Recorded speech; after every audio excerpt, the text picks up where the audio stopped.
Hello, YouTube world. I am back to talk about the annular solar eclipse that will be happening in the sign of Aquarius. Um, that eclipse will be happening on, I have the date on here, February 17th. This is the time it's going to reach full culmination with my current area, which I am Central Standard Time, and that is 6 o'clock a.m.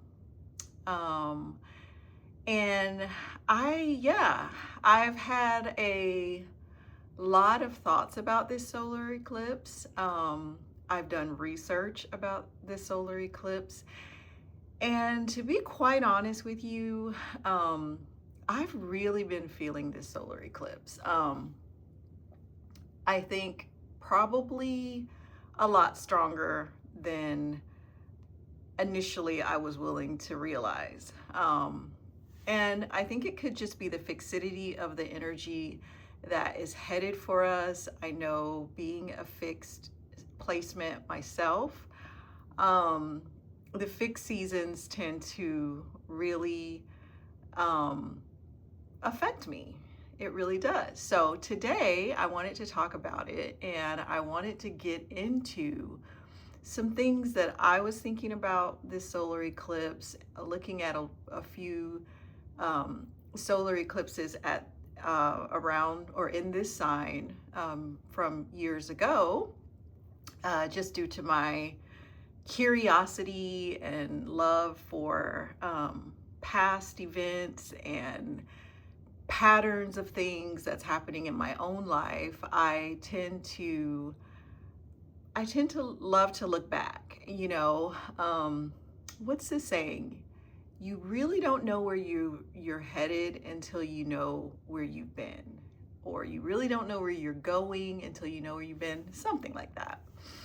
But I am definitely one of those types that love to look back, and I love to learn the lessons from the time before, or if anything, really just get an idea for how my life has transformed, how my life has changed from those times. So without further ado, let's get into it. I took lots of notes because if you follow me or if you watch any of my videos, you know I tend to get very distracted and just easily taken off the path of what I'm talking about. So I took some notes. So if you see me looking away or looking all over, it's because I'm trying to make sure I get to everything that I just found fascinating or super important to talk about and to focus on with this solar eclipse.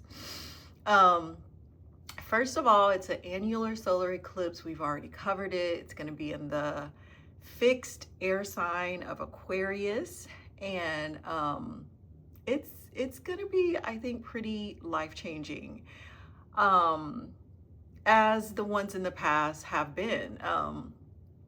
Well, first, let me just read to you. I've literally have had a very fidgety type energy around this eclipse. I have had a hard time really just resting and staying calm. And I think a lot of it just has to do, air energy, it brings you to the point of thinking, and in a sign like Aquarius, I think, we think the deeper thoughts, the bigger thoughts.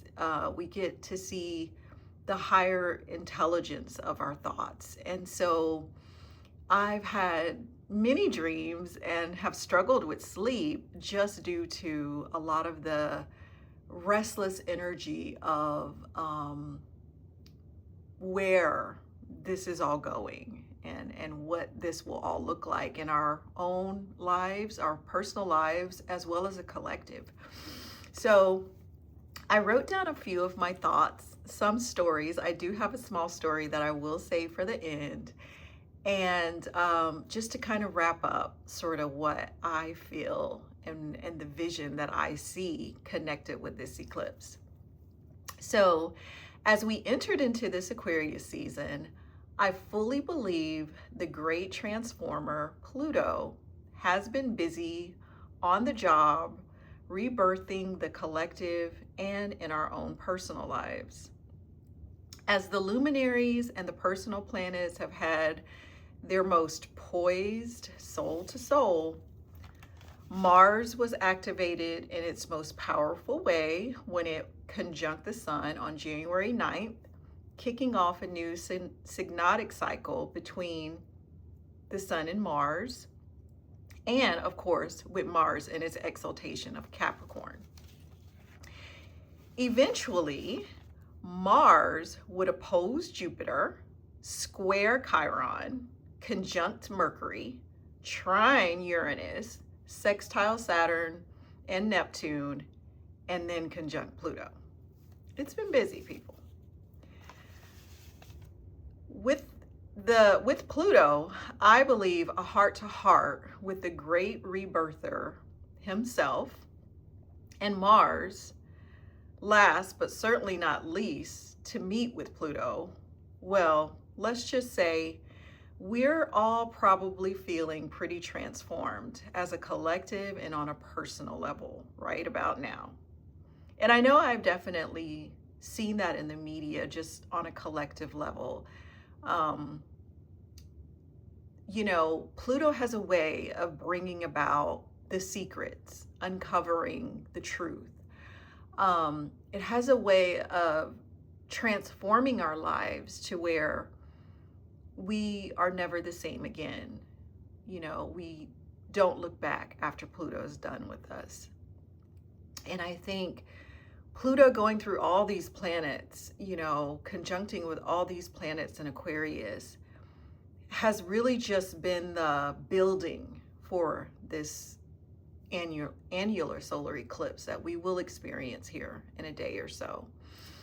And so I know for me, I've had many things happen in my life. Some I've shared here on YouTube and some I haven't shared. But as a collective, I know we are all feeling it. Watching the media and the news and things that's happening here at home in the USA as well as abroad has really just brought me to a place of, to be quite honest with you, just humility and awe of just how strong the energies are and how strong they will probably continuously become. So I know I certainly am.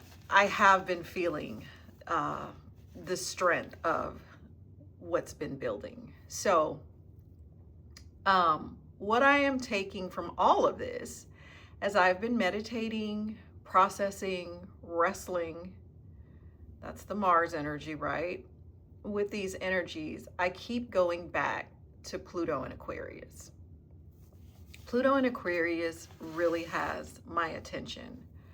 I think I'm feeling this Aquarius age more and more now than I did a few years back. I'm grappling with constantly being infused with energies that Pluto wants me to address, or should I say, strongly requiring me to address. Because one thing's for certain, when Pluto gets a hold of you, you will address it. Okay, Pluto is the rebirther, Pluto is the transformer, and Pluto wants us to look at the depths, go to the underworld, see how things really play out, not only in our personal lives, but as a collective. As a Scorpio, Pluto and I share an intense, sometimes painful, but almost always transformed relationship. You know, it's that constant energy of looking at the shadows, of wrestling with your higher self, of seeing what's missing, what's unspoken, what's unseen, what's unsaid.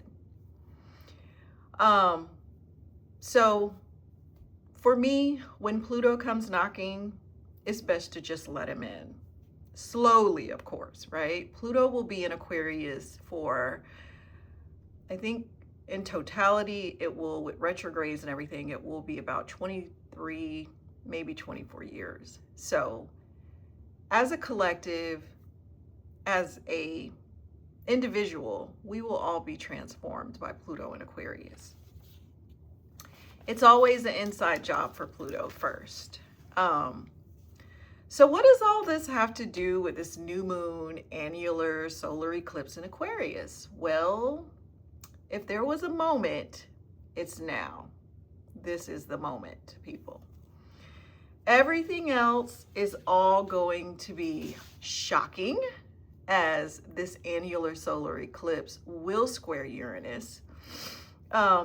It's part of the underworld that we haven't experienced as a collective and personally in our lifetimes.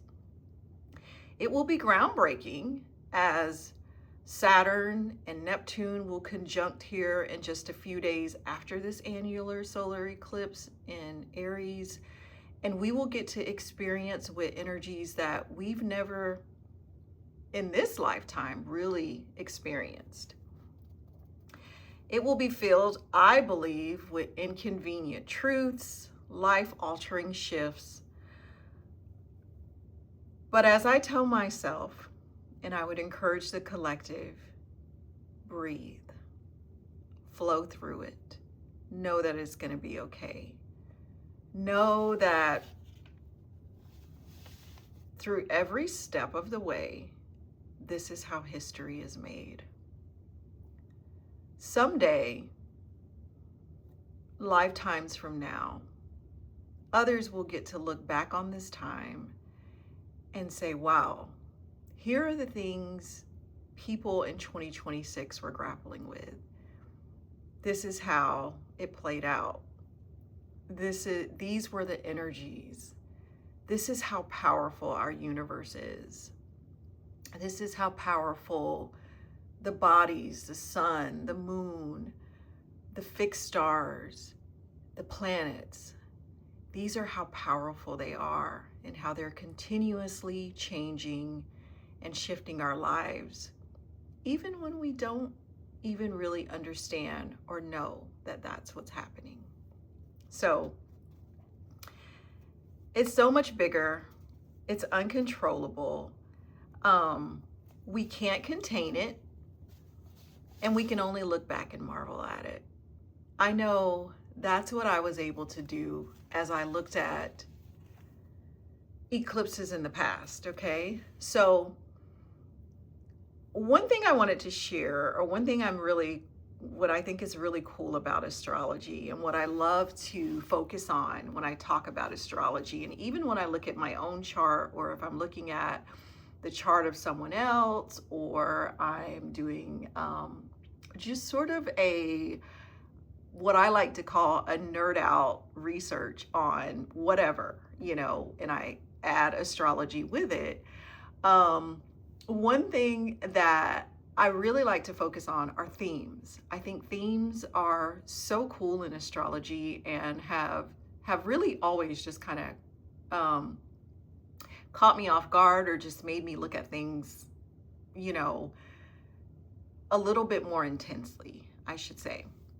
So this annular solar eclipse that's happening on February 17th will be at the 28-degree mark of Aquarius.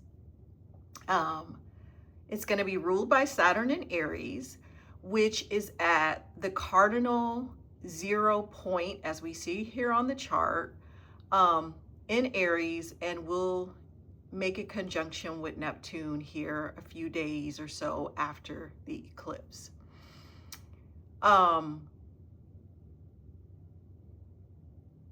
Okay, so an annular solar eclipse. So what is a solar eclipse? I spent some time thinking about it, right? Essentially, for a solar eclipse to take place, the nodes are activated in some way. They are close to the moon, the north node and the south node. Right now, as you can see on the screen, the nodes are still on that Virgo Pisces axis, and will continue to stay there until August, I think sometime around August of this year, which they will then shift fully into that Leo and Aquarius axes. So a solar eclipse, for a solar eclipse to happen, right? The moon and the sun are coming together, okay? It's like the new moon phase. You know, every month we have a new moon. When the nodes are close to the moon, the new moon, or the full moon, we will have either a lunar eclipse and a solar eclipse. So this solar eclipse in Aquarius, to me, you know, which is activating the nodes, is showing us that this won't just be any new moon, people. This is like a new moon on steroids, okay? If there ever was a time for you to manifest, now is that time. You know, what are some things you want to manifest around the energies of this Aquarius energy? Well, I'll give you a clue. You have to go back to your own chart and sort of see where and what area of your life is this solar eclipse happening for you. If you want more direction, please leave me a comment and I can definitely address some themes or areas in your own personal charts that I think will come into play with this new moon solar eclipse. But definitely plant your seeds. You know, a new moon is like a dark moon. You know, I think with a solar eclipse, it makes it even cooler. It's so special to see if we were able to see it here, if it was going to be physical for us to physically view here in the USA. I didn't get a chance to see where it will be most visible, but I think it's really cool to see how just in the broad of daylight, the moon comes in front of the sun and you have this moment of darkness on Earth. Powerful, right? Very powerful. If you've ever witnessed a solar eclipse, they are some of the most amazing times. Well, I definitely think it's going to play out in major and massive ways as we are dealing with the Aquarius archetype. Groups, communities. I can't help but think of on that Leo axis, leadership, governments. All those types of things are going to play out in pretty amazing ways, pretty shocking ways, maybe inconvenient truths with Uranus in the game. Either way, it will be powerful. And this is a powerful time. So if you do manifest and you do set your intentions around new moons, definitely look at your own chart and think about, what is it that I want to bring into view? What am I not seeing? What is potent for me right around this time in my life that I'm addressing maybe on a daily basis, you know? So I went back and I looked at some history of other annular solar eclipses. The last one we had was in 2008, and the North Node was at, guess what? 28 degrees of Aquarius. What does that have in common? This annular solar eclipse is at 28 degrees with the sun and the moon. I just thought that theme was amazing. That particular eclipse was ruled by Mercury, as the nodes had not yet switched over, or as Saturn was in Mercury in 2008. But nonetheless, I thought, wow, how fascinating that the North Node was at that 28 degree mark, which we are now, here we are 18 years later, give or take a day, as this annular solar eclipse, I think, happened around maybe the end of January. I can't remember exactly the date. But either way, to have a 28 degree of Aquarius North Node sitting there just made me marvel at how the universe is so what's the word? Ordered, you know. Uh, Everything is on time. Everything is synchronized. There is no um, sense of chaos. You know, we may look at things and think, you know, well, that just looks like a hot mess. But when I go back and I look at the astrology and I look at the universe and I just marvel because I think of how the way the stars are, the way everything goes into this almost how do you say it? Synchronistic motion together, never off order, never missing a beat. Um, it fascinates me, I must say. The time before 2008, there was another annular solar eclipse in the sign, you guessed it, of Aquarius in 1999, and it was ruled by Saturn in Aries at, guess what? The 28-degree mark. So there's a theme there, you know, the 28 degrees we have with the sun and the moon in Aquarius for this annular solar eclipse.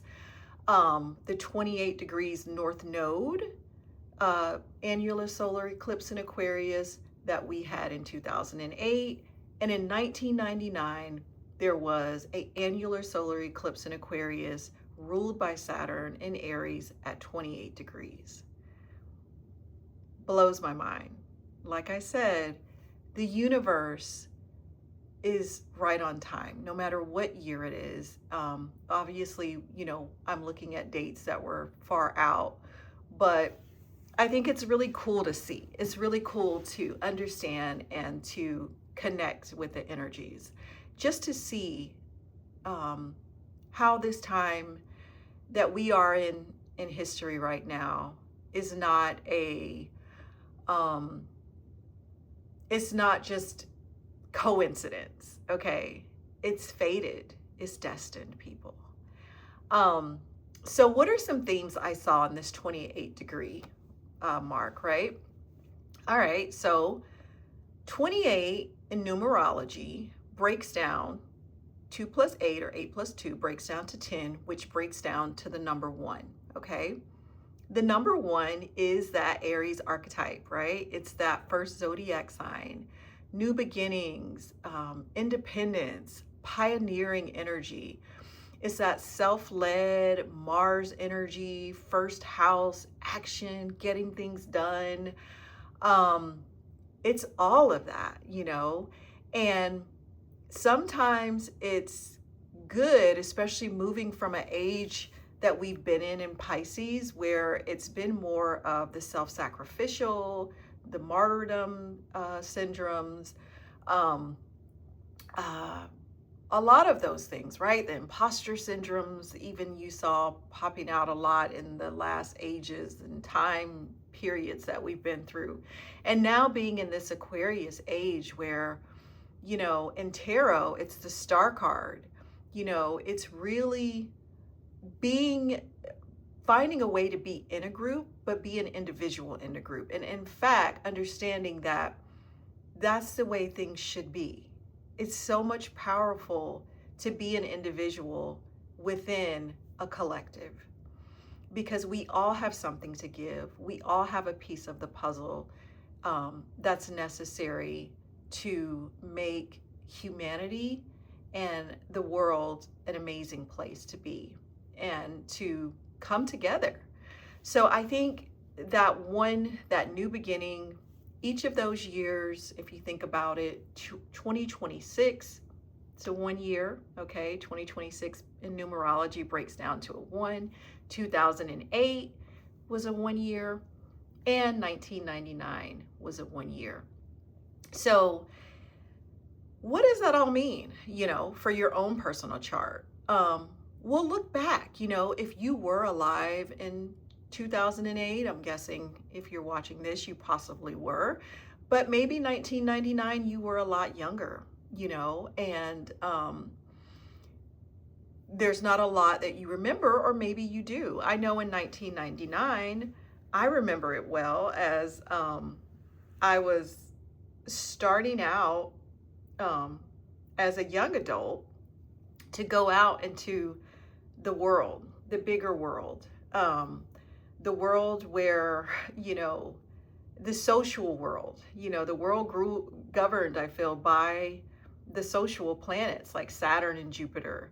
And, you know, I was reading something that said, you know, how Saturn is like that bridge, you know, for the personal planets to step out into the broader world, to see what, in what ways do you add, or what ways will this broader world help you or hurt you even. You know, Saturn is also a very karmic planet, people. So so look back in your own chart if you can remember those times. In particular, look at the cardinal placements in your chart. You know, if you're not familiar with what the cardinal signs are: Aries, Cancer, Libra, and Capricorn. Look in particular in those areas of your chart to kind of get a view for, wow, what was my life like, you know, in that particular area or in that particular time? What karmic lessons was I learning? What karmic things were playing out in my life? You know, whether this is in a house where it's dealing with your family, or one of the houses is dealing with your job, or even just your personal self. You know, the cardinal energy in our chart is a very loud energy. You know, the cardinal houses, the first house, the seventh house, the fourth house, and the 10th house are areas where we really will feel this cardinal energy, just because these are houses that are designed to push us forth on our destinies, on our destined paths. Even if you try to fight it, and I know because I'm a fixed sign and I'm pretty stubborn, and so I do try to fight it, and the universe is like, sorry, not happening today. So just know you can always look back. You can always track these times. I know I was amazed when I looked back in my own chart to kind of see the patterns in my own life. As I mentioned early, I love patterns. I love looking back and being able to see, you know, what lessons have I learned? What lessons do I not want to repeat? Okay, what lessons am I thankful that Saturn has brought me through and I don't want to go back to? I think the beautiful thing about getting older is that when you have a little bit more time, Saturn has really come full circle and has really helped you work on areas in your life. And, you know, I wouldn't say smooth them over. That's far from the father of time. But Saturn has really helped you wisen up. You know, he's really helped you build the structure under your feet to help you build and have a bridge. Maybe, you know, you started out at first and it wasn't a bridge. I know it wasn't a bridge for me, as I have a pretty hard placement for Saturn in my chart. But this year, you know, seeing how it's come full circle and how Saturn has moved through my chart and my progress chart and where I'm at in life now has really helped me to see that, wow, you know, I have built that bridge through the lessons. So look through your own chart, and if you need help, leave a comment. I would love to help you understand a little bit more about what this means for you, or even in your own life, to recognize and see some of those patterns. Okay, so moving on. We already talked about the themes of it being the 1 year. We already talked about the karmic lessons of Saturn, and we could spend all day on that, but definitely it's really a time of reflection, folks. It's really a time with this solar eclipse to see, where am I the individual in this big piece of the puzzle? How am I own individual? How am I being that star in my own life? And what are the challenges? Like I said, Saturn is karmic and it doesn't always feel great. But as I mentioned in an earlier video I think I made, it definitely helps knowing that this is why, or, seeing how the planets and the energies are affecting us. And I don't want to say, predictions are very different, and I try to be very careful with making predictions, but you definitely can get a feel for the energies that are playing out, based on the time you are in life, where your Saturn placement is, what your age is, what's ruling you, in this particular age and stage of your life. And it's very, very helpful. I will say that. So let's talk a little bit about the nodes of the moon, okay? The nodes of the moon are also a very karmic axes on our charts. And so right now, as I mentioned earlier, and as we can see on this chart, the nodes are still in that Virgo Pisces axes. As I mentioned, in 2008, the nodes had already gone into or finishing up, or no, started off, because the nodes go counterclockwise when they move into a sign. And it was at that 28-degree mark in 2008 where it was already in Aquarius, working along with that annular solar eclipse there.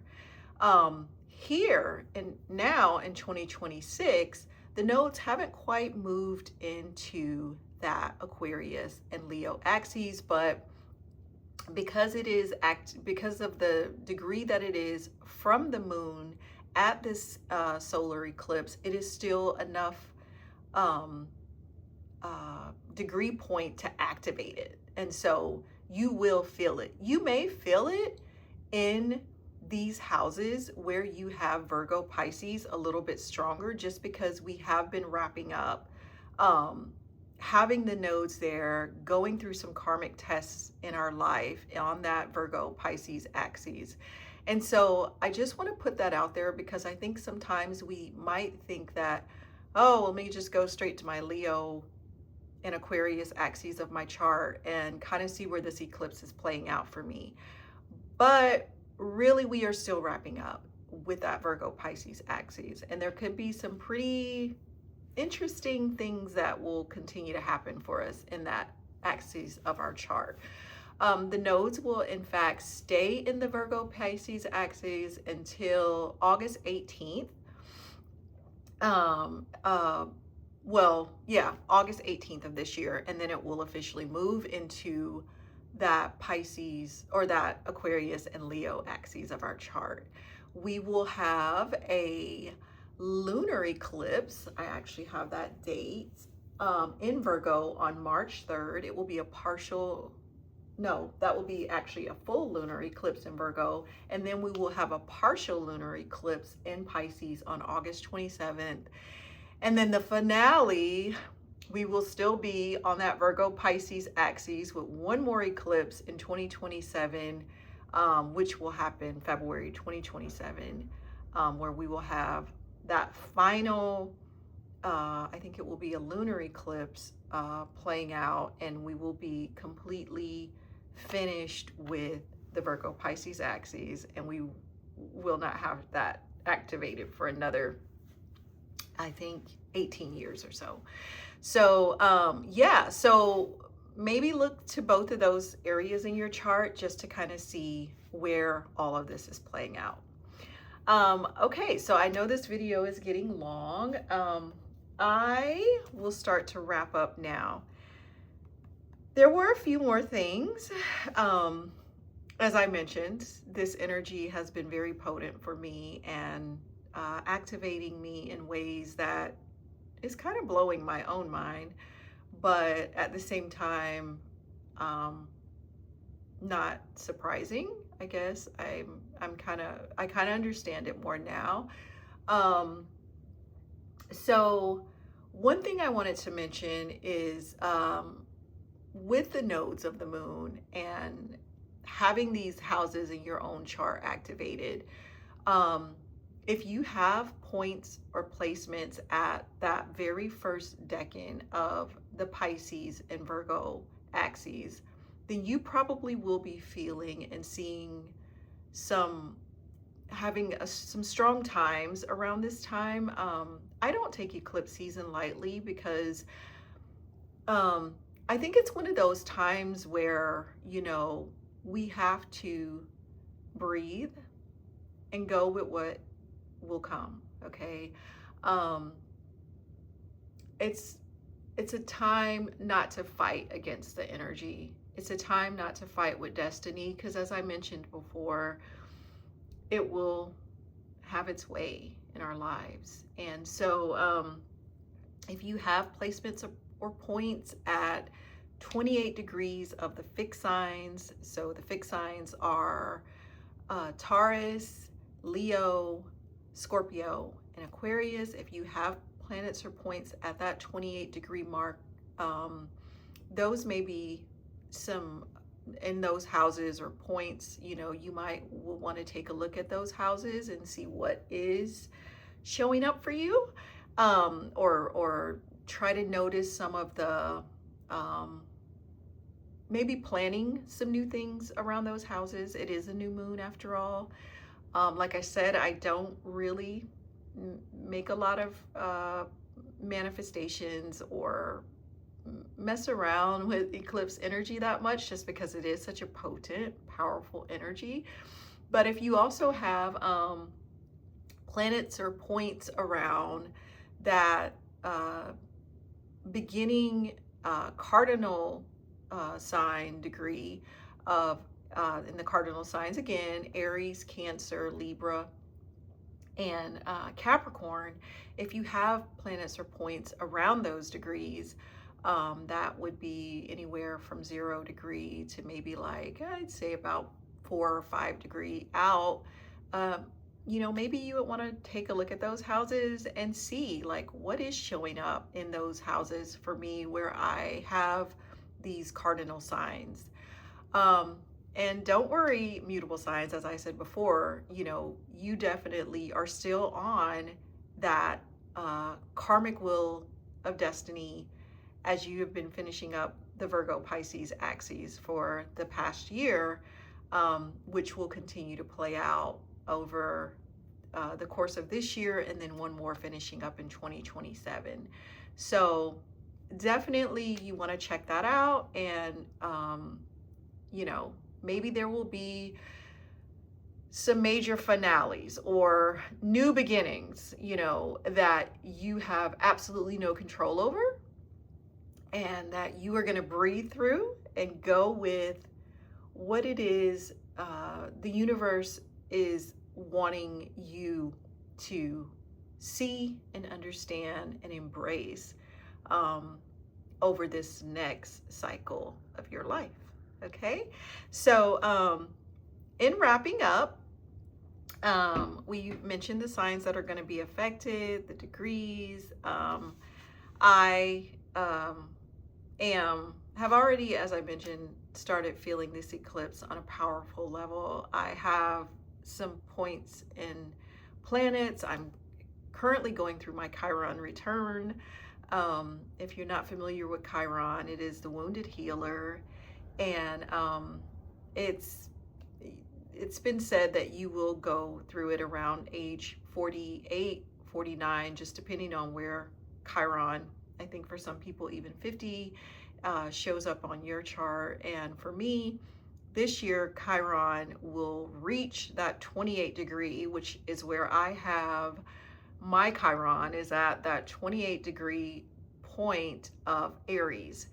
And it's been interesting because it's really helped me understand a lot about my own healing. And to say I've been on a healing journey, it would just be, you know, another hour-long video.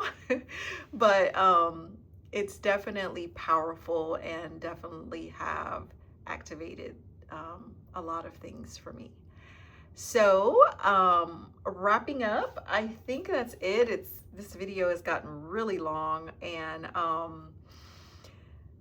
Um, One of the things I wanted to say, I'm trying to get better at writing and speaking my thoughts because um, during a time like this in my life, I am getting so many downloads from the universe of being my authentic self and finding my own individual star in a collective of, you know, billions of people on the planet. And, it's not easy, but one of the things that I am starting to get better at is writing it down and speaking out what I see. So I'm going to leave you with this and see you back here next time.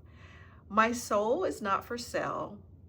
It's the profound understanding of self-imposed slavery versus radical self-freedom, and releasing oneself from the grasp or restraints of societal, familial, and self-inflicted oppression. So, what I would say to you for this new moon annular solar eclipse in the sign of Aquarius is dare yourself to be reborn by the means of rebellion and revolution. Take care.